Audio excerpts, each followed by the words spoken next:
Mark நற்செய்தி அதிகாரம் 16. இயேசு உயிர் பெற்று எழுதல். ஓய்வு நாள் முடிந்ததும் மகதலா மரியா, யாக்கோப்பின் தாய் மரியா, சலோமி ஆகியோர் அவரது உடலில் பூசுவதற்கென்று நறுமணப் பொருள்கள் வாங்கினர்.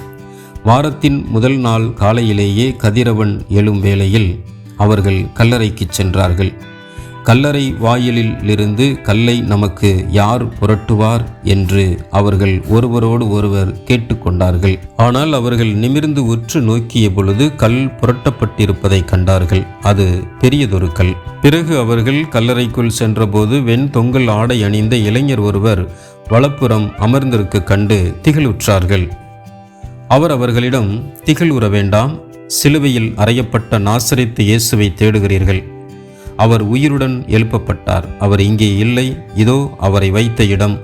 நீங்கள் புறப்பட்டுச் செல்லுங்கள். பேதுருவிடமும் மற்ற சீடரிடமும், உங்களுக்கு முன்பாக அவர் கலிலேயாவுக்கு போய்க் கொண்டிருக்கிறார். அவர் உங்களுக்கு சொன்னது போலவே அவரை அங்கே காண்பீர்கள் என சொல்லுங்கள் என்றார். அவர்கள் கல்லறையை விட்டு வெளியே வந்து ஓட்டம் பிடித்தார்கள். நடுக்கமுற்று மெய் மறந்தவர்களாய் யாரிடமும் எதுவும் கூறவில்லை. ஏனெனில் அவர்கள் அச்சம் கொண்டிருந்தார்கள். முடிவுரை. உயிர்த்தெழுந்த இயேசு தோன்றுதல்.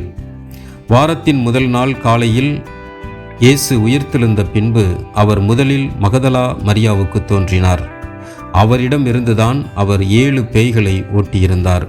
மரியா புறப்பட்டுச் சென்று இயேசுவோடு இருந்தவர்களிடம் இதை அறிவித்தார். அவர்கள் துயருற்று அழுது கொண்டிருந்தார்கள். அவர் உயிரோடு இருக்கிறார் என்றும் மரியா அவரை கண்டார் என்றும் கேட்டபோது அவர்கள் நம்பவில்லை. சீடர் இருவருக்கு தோன்றுதல்.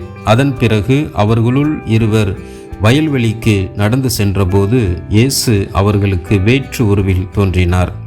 அவர்கள் சென்று அதனை மற்றவர்களுக்கு அறிவித்தார்கள். அவர்கள் சொன்னதையும் சீடர்கள் நம்பவில்லை. இறுதியாக 11 பந்தியில் அமர்ந்திருந்த பொழுது அவர்களுக்கு இயேசு தோன்றினார். உயிருடன் எழுப்பப்பட்ட தம்மை கண்டவர்கள் சொன்னதை நம்பாமல் அவர்கள் கடின உள்ளத்தோடு இருந்தமையால் அவர் அவர்களுடைய நம்பிக்கையின்மையை கண்டித்தார். நற்செய்தி பறைசாற்ற அனுப்புதல். இயேசு அவர்களை நோக்கி, உலகெங்கும் சென்று படைப்பிற்கெல்லாம் நற்செய்தியை பறைசாற்றுங்கள். நம்பிக்கை கொண்டு திருமுழுக்கு பெறுவோர் மீட்பு பெறுவர். நம்பிக்கையற்றவரோ தண்டனை தீர்ப்பு பெறுவர். நம்பிக்கை கொண்டோர் பின்வரும் அரும் அடையாளங்களைச் செய்வர். அவர்கள் என் பெயரால் பேய்களை ஓட்டுவர், புதிய மொழிகளை பேசுவர், பாம்புகளை தம் கையால் பிடிப்பர், கொல்லும் நஞ்சை குடித்தாலும் அது அவர்களுக்கு தீங்கு இழைக்காது.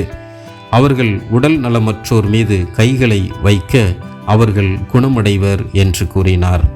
இயேசுவின் விண்ணேற்றம். இவ்வாறு அவர்களோடு பேசிய பின்பு ஆண்டவர் இயேசு விண்ணேற்றம் அடைந்து கடவுளின் வலப்புறம் அமர்ந்தார். அவர்கள் புறப்பட்டுச் சென்று எங்கும் நற்செய்தியை பறைசாற்றினர். ஆண்டவரும் உடன் இருந்து செயல்பட்டு நிகழ்ந்த அரும் அடையாளங்களால் அவர்களுடைய வார்த்தையை உறுதிப்படுத்தினார்.